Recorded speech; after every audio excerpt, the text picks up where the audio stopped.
allow you guys possibly to ask a few questions as well, and we'll go from there. Not sure how long the live chat will go, but we'll go until we're done, and then let you guys enjoy it. So without further ado, we're going to jump in, and we have got shooter Rughi. Is it Rughi? Is that right? Yes, sir. All right. How's it doing? How's it going, man? It was a long night. I bet. I'm sure that you've got a lot of things going on, and I want to say real quick, thank you so much for taking the time to come on the show. I know that you've been inundated with requests from different news companies to talk about what's going on, and other social media influencers as well. So thank you very much, and I will try to keep things as concise as possible so we can get you back to bed. No, you're good, man. You're good. I got a long day ahead of me, and I'm glad to be here. So no worries. Right on. So first and foremost, would you just tell everybody who you are, kind of what's your background, and go from there? Well, shooter Rughi. My background, I was in the Marine Corps infantry for 4 years, and then I was also a marksmanship instructor. I trained other instructors, and then from there I went security contracting in the Middle East, and then also firearms instructing as well. That's what I did the last almost 2 years, and then was in Baghdad beginning of the year, and then came home, and the world's on fire. So yeah, that's exactly right. So for anyone who doesn't know, has lived underneath a rock at this point, what put you into that situation where you had to roll up on a dude and swipe that rifle away from him? I was running security for a news team that was covering the protests and riots down in Seattle. Right on. So I did a video last week talking about that whole situation that went down, and yeah, it was just a real quick video because you actually look exactly like another YouTuber that I know.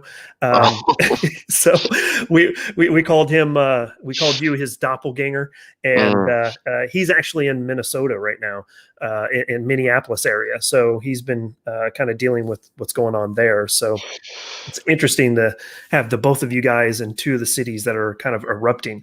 But the biggest thing that I want to try to get everyone to wrap their head around was, obviously you're in a very chaotic environment. What was kind of going through your mind when you saw this kind of playing out in front of you? Get the weapon. I mean, at that time when something like that's happening, something, that's could be dangerous or is becoming dangerous. It's your mind is going really, really fast. And honestly, it's not going fast all the time for great reasons. Sometimes you got some dumb shit getting in there. Yeah. Right. Like, I don't need to be thinking about, oh, this looks like the Division when I'm trying to get someone's weapon away from them. Well, I mean, it came down to, it was my job, and I took care of my job, got my team to cover, and then it became about, doing my duty as someone who has always tried to step up and be a protector. And that's what I tried to do. And that was the second time I had taken a weapon that day. So honestly, it became a lot like the first, and there's really no problem. Correct, because in the video that I saw, the video that I used in my YouTube video, obviously you were carrying another firearm. Was the first situation that a lot of us didn't see, was that very similar into what you did on this one? It was similar. Yeah, it was very similar. And the similarities were the fact that I came up on him. He didn't know I was there. He had no idea I was there. I scared him. It was the violence of action and verbal aggression that basically froze him like a deer. And then I snatched the weapon damn near the same way as I did the second time, and told him to get out of here, and took off and made my way as I unloaded it, cleared it, and took it apart. Yeah, and that was one of the things that I did highlight in my video, was the violence of action. Is if you're committing yourself into a situation like this, that you have to put everything else aside and go in and achieve your objective as quickly as possible. Which it was really good to see that. I didn't know that you were a vet, so it was really cool to see all of that kind of tie together. One of the things that I talked about in my video was the concept of, kind of putting myself in your shoes. Again, I didn't fully understand. I didn't know what the situation was going on, especially with you. But, obviously you're a vet. you've got training, you've got tons of training, but would you say that like the normal Joe Schmo that's out there that's concealed carrying, like-minded people like us, is that a situation that they should be involving themselves in? Obviously, it's your job, but for the normal Joe, to me, that's kind of hard to answer because I think as Americans, we should all be responsibly armed citizens that are willing to stand up and defend from any enemy, whether it's foreign or domestic. And I really do believe that. But I also know that you need to achieve a level of training with your firearms before you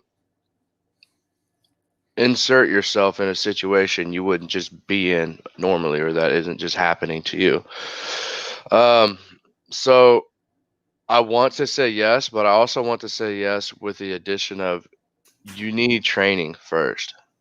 I mean, you're not going to go to a powerlifting event if you can't lift, because you got to train to get there. And I really do think that should, go the miles before you get there. And the violence of action is being able to switch on like that and just go and attack it and do it. That is all, to me. I don't know if someone has that innate ability to do that. That is awesome. But I would say most people, especially now with even my generation, don't do that. Yeah. Can't do that unless it's really just instilled into them, or hopefully something triggers instinctually. Yeah, and I think that is realistically one of the assets to being, someone who has been in the military, someone who has, served in the Marines or the Army or whatever the case may be, is that sense of urgency. You kind of get that idea, that concept of violence of action, because you have a sense of urgency far greater than a lot of other people. So I'd say that that would be a great aspect to that there. So one of the things that I will point out is in my video, I got called a coward because when I was talking about what happened with your situation, I said, me personally, I've got a number of different things that I need to consider. I've got a family at home. If I want to interject myself into this and it goes sideways, how am I supposed to protect my family at home if I'm laid up in the hospital or dead? And the reason why I point that out is a very similar but different situation out of Seattle, or St. Louis rather, with David Dorn. Obviously a police officer was shot trying to respond to a call of a break-in at a pawn shop. Different situations, different dynamics, but unfortunately he passed away when that situation went sideways. So, someone saying you're a coward for that, that's kind of horse shit. You can be an armchair commander all you want, but if you to me, I think it's where do you lay your priorities, and everyone lays their priorities a little differently. I mean, I have a family here back at home, and I made the decision a long time ago that my family is absolutely my priority, but if I can't live with something I did do or something I didn't do, then how is that going to affect my family? Yep. I'm probably not going to be a happy dude to be around. Yep. So I made the decisions that align morally with me to act. And I got very lucky. A lot of people think that what I did should be the standard for police. I absolutely wholeheartedly disagree, because in my situation, they did not know I was there. That gave me an element of surprise that a police officer in uniform does not have. And with that element of surprise turned into, the verbal aggression and the absolute overwhelming, for lack of a really better term, is the ferocity that I engulfed them with when I was screaming at them to drop the weapon. When I came up on them, I had my pistol leveled on them already. They had no choice but to do what I said or just freeze. So that person's probably just full of shit and thinks they would do something that is a lot cooler than the rest of us. Yeah, and that's a number of the other comments that came up too, is that while that's the cool thing and what they saw you doing was holy cow, when he's like, this dude was a hero and all this other thing, a lot of great comments and a lot of great affirmation to what you did. There are some people that jumped in there and it's like, hey, this is super cool. I don't think I can do that. And explain their position. And I was like, yeah, Yeah, absolutely. That's absolutely fine. There's nothing wrong with that. Yeah. I was able to do that, like I said, because I scared them. They didn't know I was there, and I have years and years around firearms. I can tell when someone knows what they're doing with it or not. It was a combination of those key factors and a few others that allowed me to do what I did, and I'm very thankful that it turned out the way it did. Because honestly, it wouldn't have turned out bad for me. It would have turned out bad for them. Yeah, exactly. Now, was there any shots fired from those rifles prior to you? Yeah, there were. Okay, I've heard some mixed reports that there had been or hadn't been. Yeah, so, there were. The first rifle I took was 4 rounds were fired out of it. Okay, and then the second one that you took away, that a lot of the video is out there of, it seemed like that guy, he didn't quite understand what he was doing. Just gotten it. He had just pulled it out of a bag, and I came across the street and snatched it from him. Right on. And those were pulled from police cars that had been vandalized and set on fire, or at least vandalized at the very least. Yeah, you could say vandalized. It was way beyond that. Those vehicles were absolutely unrecognizable and completely destroyed when I came back by them a few hours later. It was terrible. It was absolutely terrible. Yep. So what has happened in the aftermath of all of this? Obviously, there's some online notoriety. You've kind of blown up. I know that your Instagram page has blown up. Tell me, what's life been like since? Life has been crazy, and my Instagram is 39.6 thousand now. Broke 39 yesterday. Honestly, man, it's been so incredible in so many ways and very overwhelming. I've said it before. I'm an introverted person. I don't seek notoriety. I don't like to put myself out there. Like, hey, look at me, you know. But then this thing happened, and it came at a very opportune time for me where I'm trying to start a business. So it's like I have to use this to my advantage, and I'd be stupid not to. But online notoriety, and people do recognize me. I was in the city yesterday doing an interview for a news station I was with, and people were sitting there pointing at me, smiling, recognizing me. I was like, that is very uncomfortable. So in the opportunities that have come my way, I am more than thankful for. I couldn't even express it, but I mean, some of the people I've been on the phone with are shooting heroes of mine. So it's like, but just stuff like that. And I don't know if you want to get into it, but you've got some opportunities that are coming up to be hanging out with some pretty cool people, some people that are some of my heroes as well from the YouTube environment. So, that's actually today. Yeah. So I'm not going to spoil it for anybody. If you want to talk about it, that's perfectly fine. But let's put it this way, everyone. It'll be happening. A video will probably be out here in the next couple of weeks. I hope so. I want to see it. Me and him just hanging out. Like, I've actually. Go ahead. I was going to say, I was able to hang with this person just a few months ago and watch him film and watch how everything that he does, to get one of his videos pulled together. And you're going to have a great time. Oh yeah, I saw a glimpse of it the other day, and I was just like, this whole thing he's got going on is professional AF. It is pretty cool how he does it all, and I'm excited to be a part of it. And then I fly out tonight for another big thing for the next few days, so stay tuned for that. All the mystery. It's just really cool. This industry that I've been trying to get into, but it's hard to do when you're, going back and forth contracting all the time. So it's like, shoot, I didn't even know anyone around here to shoot with, and now I feel like I know everybody. Yeah. Which is awesome. It's just all at once. It's like, whoa. Spread the butter a little bit. So, real quick, I wanted to kind of dive back into your training and your instructor side.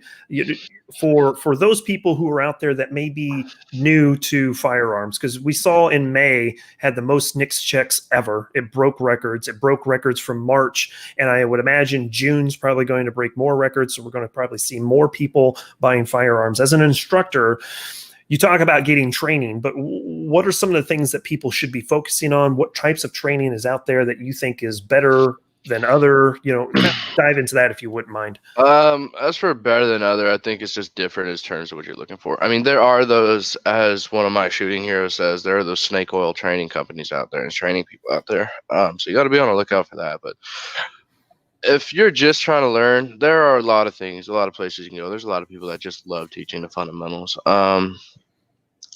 But I always refer people to other people. That's what I try to do, because I know what I don't know, and I don't know what I don't know. So it's always like, go to these guys who know better. I'm going to answer that with, a lot of people get told what they should buy.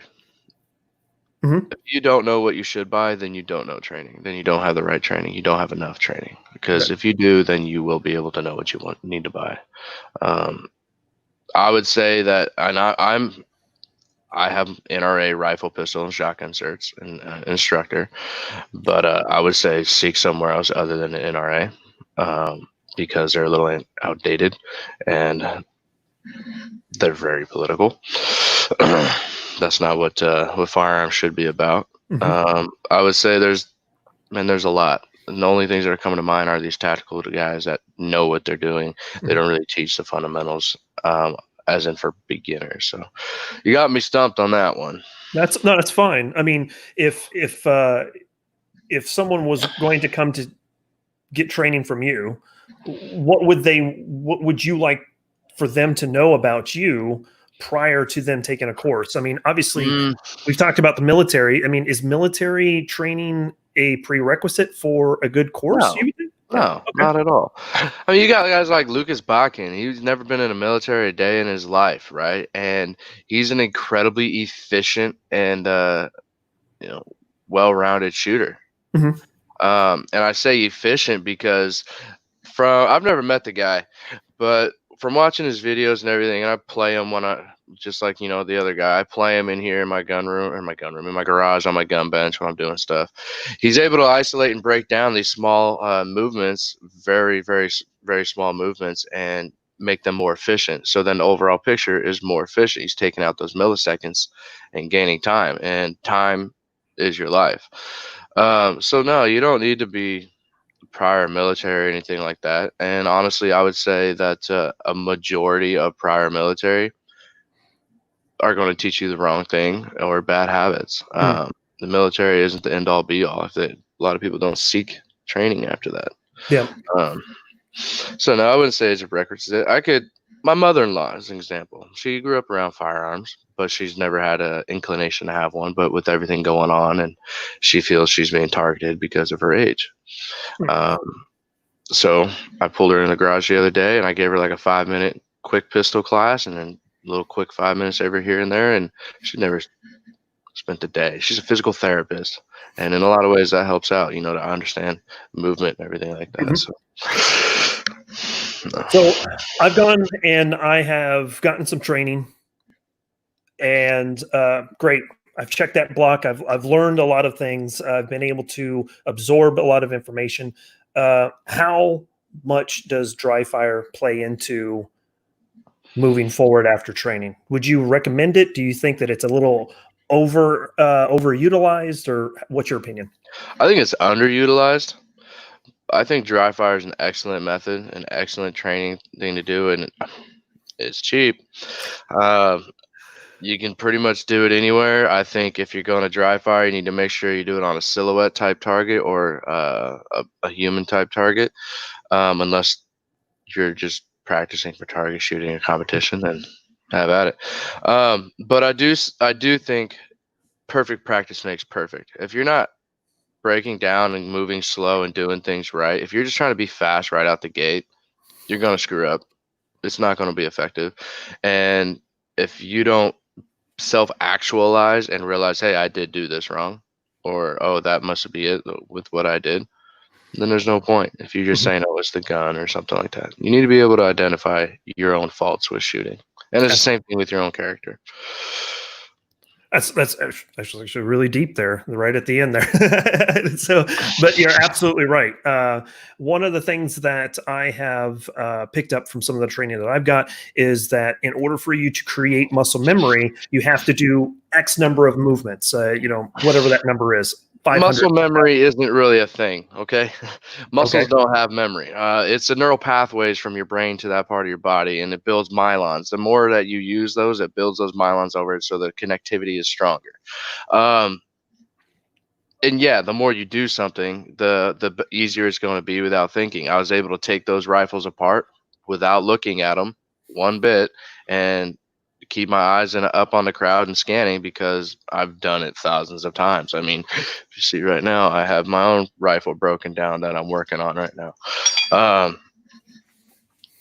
You need to be around it. You need to do it. You need to feel it. You need to understand how your firearm works in order to be able to figure out what it's doing, stuff like that. And I think people don't go as far as they should.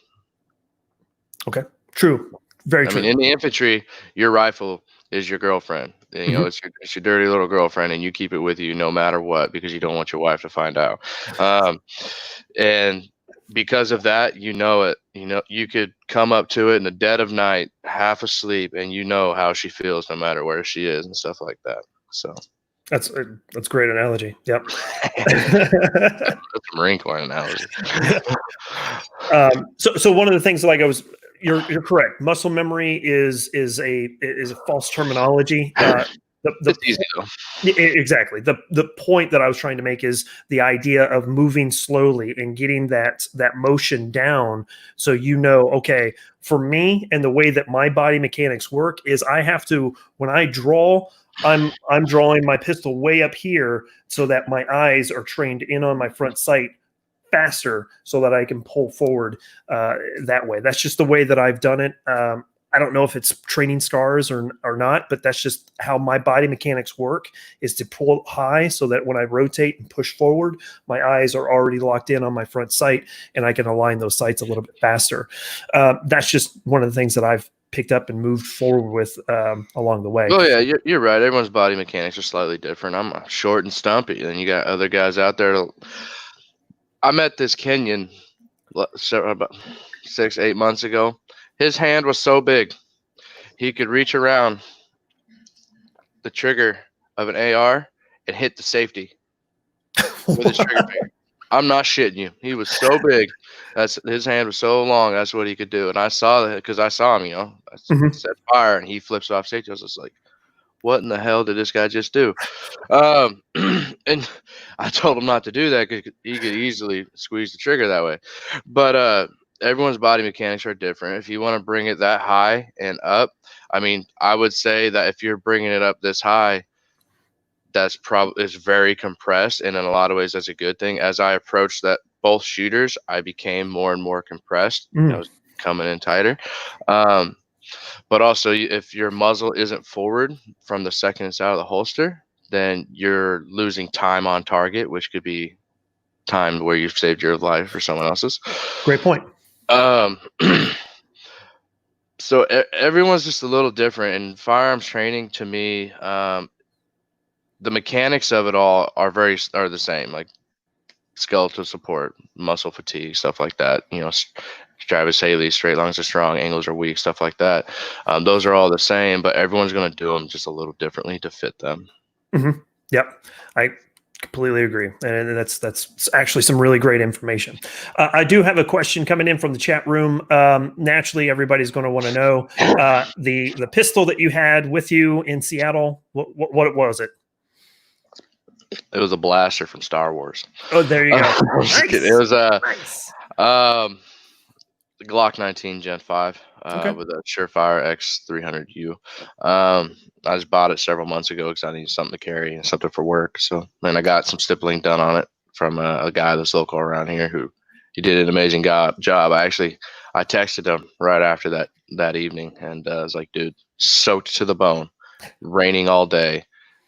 Had that out for 4.5 blocks, something like that. High stress situation, and not once did my grip change that entire time. Nice. Nice. Opinions on the Gen 5? I've heard people that say they love it. Other people say that it's garbage. Obviously, it worked well for you. Yeah, what's garbage about it? It's pretty much the same as the other generations, except like some cosmetic and things that's function is exactly the same. Yeah. The front side serrations, I rack my slide from the front, so that helps for me. I like that.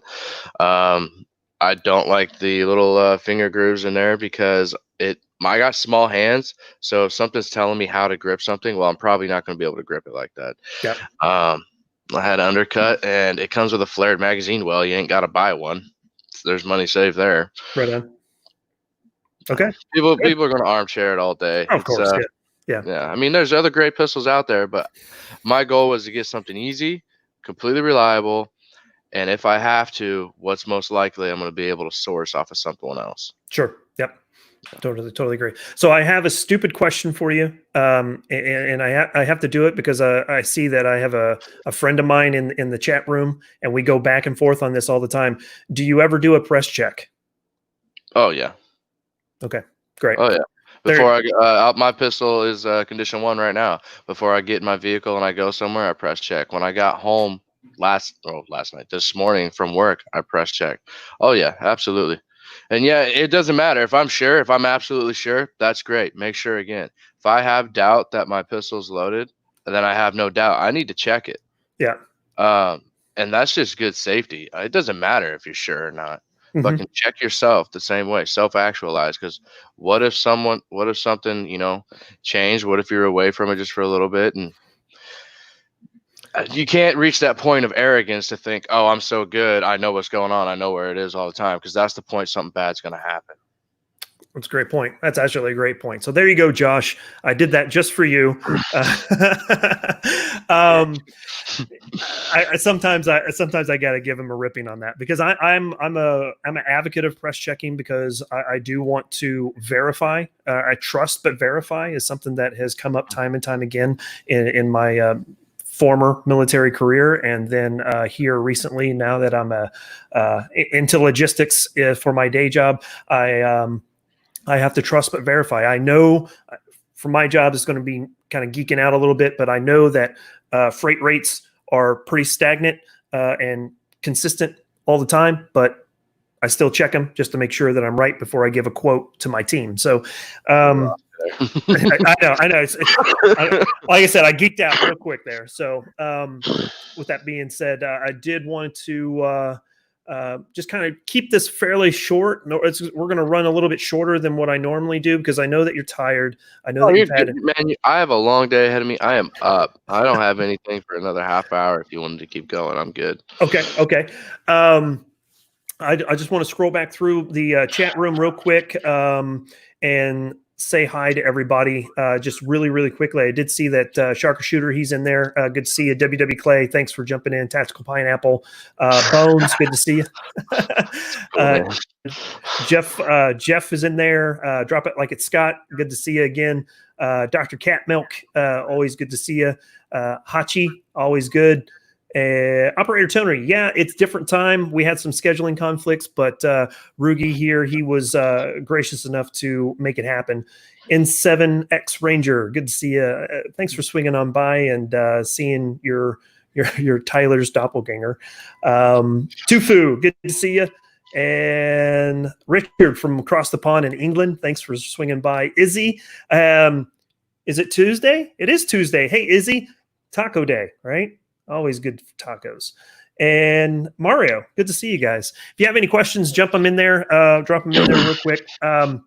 So I guess the biggest thing that I had for you is obviously your situation in Seattle was extremely interesting. It was really cool to see that all play out.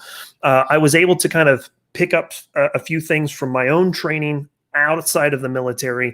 Obviously, once you were able to grab that rifle, and one of the things I really liked seeing, you mentioned it already, is your head was still up, moving around and looking.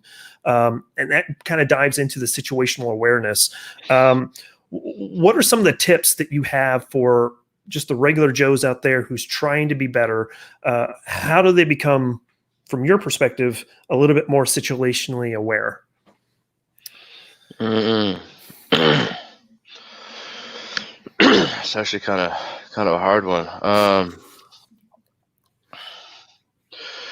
So I would say that stress management, along with separating your mind from what you're feeling in a high stress situation, is what you need to do. I'm sure I was feeling a lot. I was probably really pissed off or something like that when it was all happening, but I don't remember it. What I remember was thinking I need to keep my eyes up and scanning because that's the safety net I have. But my hands need to be doing something else. And I think that's major stress management, because I wasn't paying attention to what I was feeling in those kind of situations. They don't matter. Intuition, however, absolutely does. And intuition comes from many things, but if I can't see it, I can't really intuit it. I went out to work again last night, and the whole time beforehand, I had a really bad feeling something bad was going to happen. And something bad did happen. It was luckily no one was harmed, but they got pretty hairy. And I think the best way to say this is for the average person to practice situational awareness when they're not getting into a difficult or life-threatening situation. Practice how you react to things. It could be someone saying something that pisses you off, or it could be a driver cutting you off. If you react with aggression or just overreact and you're loud and whatever, you're not controlling yourself. You're not controlling your situational awareness. You're not controlling your stress management. If you can't control that in those little situations and build it like a muscle, then in those big situations, you're going to go condition black and you're going to freeze up like a deer and get your weapon taken. Or your stolen weapon taken. So if someone cuts you off, don't react to it. I mean, yeah, keep yourself, keep your family, keep your car and everything safe. Move around, do what you got to do, but don't overreact. Don't freak out. Control what you feel, control what you say, control how you react to it. And I probably, if you want to get into that, how you do, to read Marcus Aurelius's memoirs on Stoicism. And that will really, really help out. That'll give a lot of insight, and in a lot of ways that goes along with Buddhism as well. The two are very similar. It's just Stoicism is without the spirituality, and those are probably going to be the best ways. And you can do it in your relationship. My wife pisses me off all the time. I piss her off all the time. Do I need to snap back? No. Do I lose that sometimes? Do I let that slip? Yeah, we all do. We're imperfect. She does it more though. So control that. Control your stress management. Keep your eyes up and keep the goal focused. I want to make a situation better. It's not going to get better if I overreact. Right. Yeah, I'm feeling shitty. I'm feeling mad. I'm feeling hurt. I'm feeling angry or emotional. Keep your head level. That's great. That's actually probably something that I have never heard anyone else say before. Typically, some of the people that I've asked and talked to, they bring up things like, well, hey, get off your phone. Okay, yeah, that's great, but there's a different aspect to it, and the idea of what you just said and being able to control your stress, manage your stress, is incredibly interesting, and I really appreciate it. That was a great answer. Yeah, well, I mean, if you can't control your stress or manage it, it's going to narrow your focus and draw it somewhere else instead of keeping your mind wide and open with your eyes. And that's how I feel about it. I mean, I'm not saying it's a right answer. I'm not saying anything like that, but that's how I feel about it, and that's how I try to practice it all the time, because I know within my job and my line of work, it's going to be something that comes up, and it did last night too. So that's what I do. And I honestly, through all these podcasts I've done, I've mentioned people throughout our history, and those, and even literary characters that are, complete fiction, but there's still truth in a lot of it. And these guys figured this shit out long before we did. And if we forget those lessons, then we're not really progressing. So that's amazing. I'm a lot of people who really know me, to be left speechless after a comment like that. That's awesome. That's really, really awesome. Okay, so you've been toying with it a little bit. The lower receiver that you've been playing with there. What do you got going on with that? I actually just repurposed my AR. I had it set up for CQB, but I wanted to set it up with the LPVO and everything. But I went out and shot the other day, but I need to clean it, and I think I need a new barrel. I've definitely put over 15,000 rounds through this barrel, so my groups are starting to open up. So yeah, I got my other one up, the other half of it up on the vise. It's a Patriot Ordnance Factory Renegade Plus, but I've made a lot of changes to it. There were some things about it I did not like, so I changed them out. And actually, I heard through a grapevine, Frank, I think it's Frank. Yeah, Frank, the owner of the company. He found out I have a Patriot Orange Factory. Then he found out I changed it, and I was like, "Oh God, don't tell him that." But then he apparently said something along the lines of, "If it works for him, that's what I want." So right now, this is my other half of it. I put a guy's rail on it. It's still got the same muzzle brake. It's got all kinds of little gizmos on there to make it work for me. So yeah, right on. Awesome. That's awesome. I've heard great things about POF, and I've not had an opportunity to shoot one of those. Do they seem to be pretty tuned out of the box fairly well? Tuned? Yeah. So actually, my brother bought one too, except he bought a piston-driven system. He bought the 416. Okay. When I got mine, there were a few things I think quality control missed. Hopefully that once. When my brother got his, there were a few things quality control missed.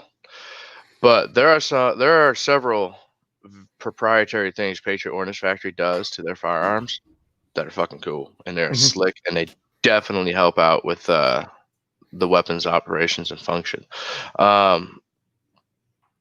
The what's it called, the cuts in the chamber that they make, they put little corners in it to help the gas push the casing out to eject.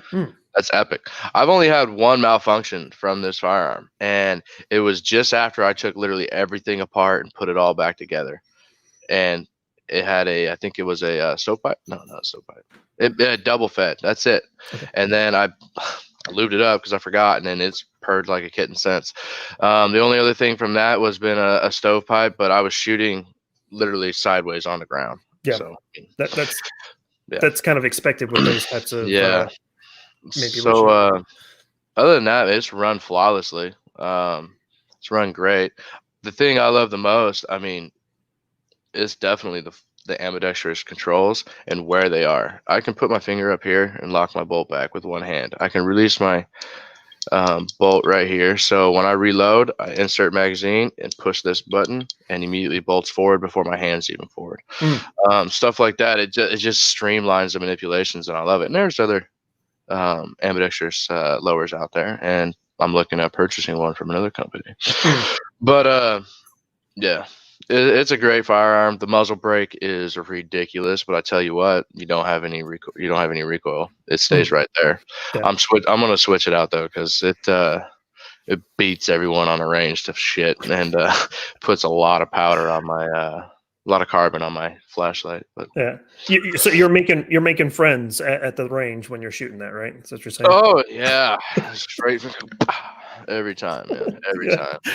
Yeah. Barrel length on that, was that 16 or was it 16? Yeah, 16. That's awesome. I didn't feel like dealing with the paperwork on stuff.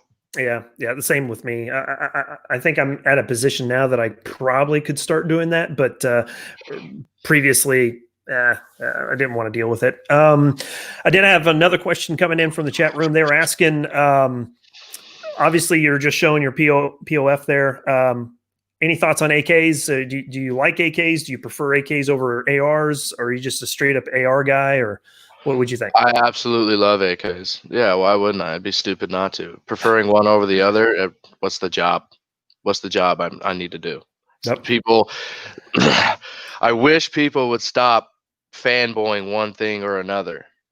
If I have a job I need a firearm to do, I'm going to build that firearm to do that job. I'm not going to find a firearm I like and hopefully it does this job because I like it. That's complete horseshit.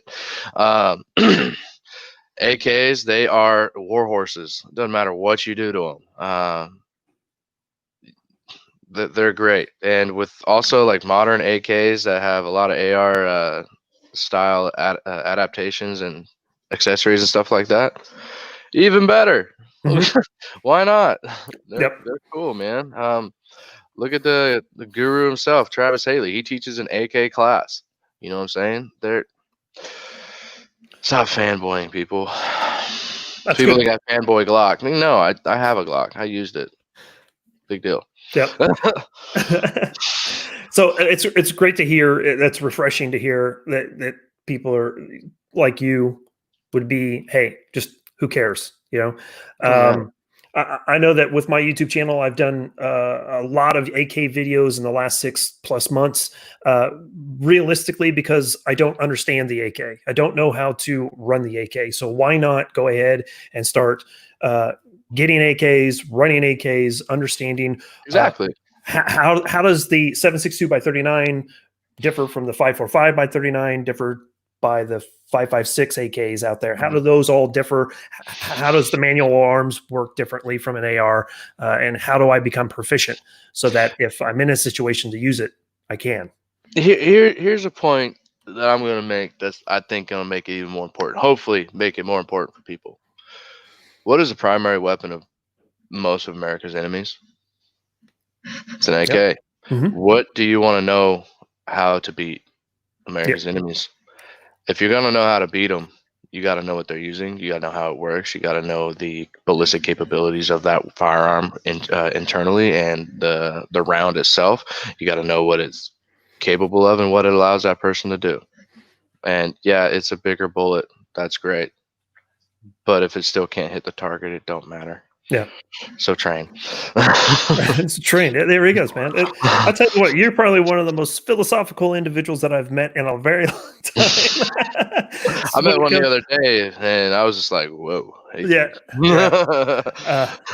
I think the last person that I talked to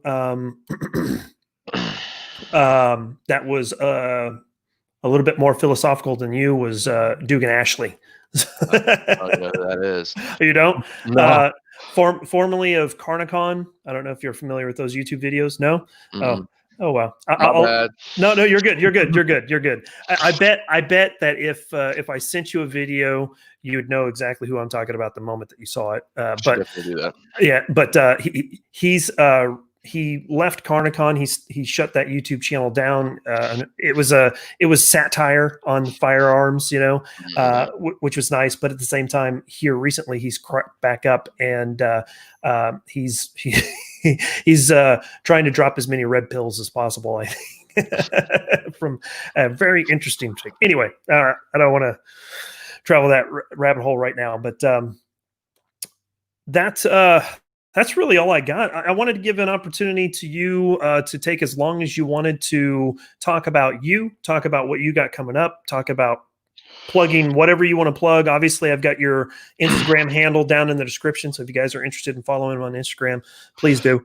But yeah, there's a few things capitalistically that I would like to throw in there. Yeah, you got my Instagram handle, and that's great. Keep following and stay tuned because I'm trying to launch a business, and that business is going to be for, at the beginning, precision rifle shooters, but there's more products to come that's for everybody.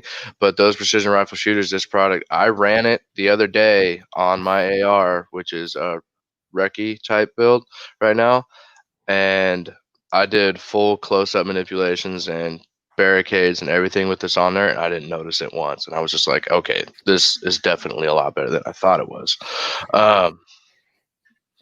Just to be smug about it. And then I have another Instagram right now that I'm trying to do, and actually it's a friend of mine that's running it because I'm way too swamped with everything, but he's way better at it than me. It's called Firewatch Official, all one word, spelled how it sounds. It is for military, veterans, active duty, law enforcement, first responders, EMS, EMT, all these guys in our community of service. You know what? I just think about it. Maybe I can get some Peace Corps and AmeriCorps in there too. I should definitely put that down. And it's a place for them to go on Instagram to basically tell their stories. Like, hey, this is what happened to me. This is how I feel about it. You can do it completely anonymously, which is the first thing we would like to do if that's what you want. And if you do want to be tagged or a photo of you or something, absolutely. But it's a place of positivity to come together in a super, like, just pick up your phone and ta-da, there you are. And you can tell your story. It's completely non-private. There's no money going to this or anything like that. It's completely user content submissions, and eventually, I would like to bring it up to a nonprofit where we're doing charities and stuff and hosting events. That would be amazing. I'm trying to bring it up along with my own Instagram and this business I'm doing. And it's something that means a lot to me, and especially the guy who's running it. He's knocking it way out of the park. He did one message when I was handing it over to him, and I was just like, I don't even know why I'm here. You got this. Absolutely. And everything, if you shoot a message to him, he's going to get back at you, and you're immediately going to know you got someone there for yourself. Outstanding. Yeah. Again, the name of that is Firewatch Official. Yep. Okay, got it. And I just followed. So we all did Firewatch in the military, and Firewatch sucked. But you know what? Firewatch was absolutely necessary, and it still is. So the goal of this is to watch the fires that burn within us all, and that is by having everyone together. Yeah. I don't know about you, but I always ended up with the 0100, 0200 shift. No, you definitely pissed someone off. Yeah. And then other than that, the only other thing I got, which I have very mixed feelings about, is I have a GoFundMe, because people much smarter and much more experienced than I in business startup and situations like this tell me that I need to have one to help because of financial situations right now, to help me start this business and get the things that we need. And I mean, I can send you the link, but it's essentially my Instagram handle and business startup. But if anyone can go there and help us out, that'd be great. But you don't need to. Absolutely. I mean, I don't like taking money, but sure. No, it's the humility in you. I've seen it ever since that we first started talking, and I totally get that. But definitely, I will add that into the description down below. So if anyone's interested in supporting Shooter Rughi here, we'll get that link posted in. And if you guys are interested in supporting, by all means. I know I will be. I'll throw in a little bit for you. Thank you, man. I appreciate it. Well, at the very least, it's just a way to say thank you for taking the time for me. If you guys don't know, he's had a lot going on over this last week. You said you were up till 3 a.m. this morning. Yeah, I was out working again. I got a call. I was doing a news interview, and I got a call. Hey, we need to work, and so I canceled everything for that day. You as well. Sorry. Yep. And I went into to work. Yep. Well, there's nothing to apologize about. I totally understand that, and obviously that comes first. And I'm just grateful that you've taken the opportunity to swing by and give me the opportunity to talk with you. That was pretty awesome. So that's really all I got. Unless there's anything else that you want to say before we get out of here. Train, be American. Stop. It takes unity to fix division, not division to fix unity. And that's the only way we're going to get through this. Right now, we are making our country look like a bag of ass and looking to look very weak. And it is despicable, disgraceful, and disheartening. And we need to come together. We're all different. Cool. Who cares? I don't give a flying fuck. You're an American. I don't care if you're a fucking flying purple people eater. I don't care if, your ancestors 200 plus years ago were slaves. I don't care if you came from a country. My family's from Italy. We came over in the Great Depression. Mm-hmm. All right. Do I concern myself with the hardships they went through? No, I don't claim that. Like they did that. Yeah, I'm their descendant, but I didn't go through that hard time. Mm-hmm. Yep. I'm not a hard ass because of that. I don't deserve reparations. No. Fuck that. Focus on being an American. Stop focusing on a division. Right. Absolutely. Well, again, thank you so much for your time. I really do appreciate it. Everybody that's in the chat room, thanks for jumping in on a special edition of this Keep Calm and Carry. Obviously, a little different time because of schedules, but it all worked out, and we were able to get Shooter Rughi in here. So thanks again so much. We're going to go ahead and get out of here, guys. Have a great day. Have a great rest of your week. And as always, keep calm and carry. We'll see you guys later. Bye, y'all.